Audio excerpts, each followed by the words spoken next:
రోజుకు 100 వీడియోలు చూసిన తర్వాత అసలు కాన్ఫిడెన్స్ రాదు. హలో ఎవ్రీవన్, నా పేరు తేజు. నేను జర్మనీకి వచ్చి ఆల్మోస్ట్ 2 years కన్నా ఎక్కువ అయిపోయింది. ఆల్మోస్ట్ కాదు, 2 years కన్నా ఎక్కువ అయిపోయింది. ఎప్పుడో వచ్చిన ఫస్ట్ డే నుంచి వీడియోస్ అప్లోడ్ చేయాలి, వ్లాగ్స్ చేయాలి అని అనుకున్నా. బట్ వచ్చినాక చాలా రోజులు సర్లే చేద్దాం అనుకున్నా. తర్వాత స్క్రోల్ చేసుకుంటా అట్లీస్ట్ రోజుకు 100 వీడియోలైనా చూస్తా. ఒకరోజు కుకింగ్ వీడియోస్ చూసి అబ్బా నేను కుకింగ్ చేయాలి అని చెప్పేసి స్టార్టింగ్ కొన్ని కుకింగ్ వీడియోస్ చేసిన.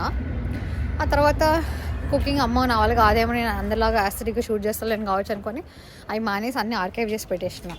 మళ్ళీ కొన్ని రోజుల తర్వాత రీసెంట్గా ఒక ఫ్యూ మంత్స్ బ్యాక్ కొన్ని skin care, self care videos నార్మల్గా అలాంటివి షూట్ చేసిన. బట్ ఏమైందో తెలియదు, మళ్ళీ తర్వాత ఆపేసిన.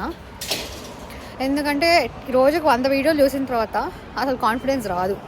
ఎందుకంటే మనం చూసే పీపుల్ అందరికీ ఒక అట్లీస్ట్ 1 million 400-500K ఫాలోవర్స్ ఉంటారు.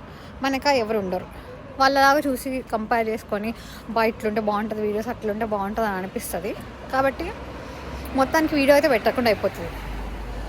సో నేను ఇప్పుడు నుంచి ఏం చేద్దాం అనుకుంటున్నా అంటే, అట్లీస్ట్ ఈ న్యూ ఇయర్ వరకు అన్నా డైలీ ఏదో ఒక వీడియో పోస్ట్ చేస్తాను. ర్యాండమ్ కాదు, ఏదైనా సరే, స్కిన్ కేర్ కానీ, బయటికి వెళ్ళేది కానీ, ఏదైనా చేసుకున్నది కానీ, ఏదైనా సరే భయం పోవడానికి అట్లీస్ట్ పోస్ట్ చేద్దామని అనుకుంటున్నా.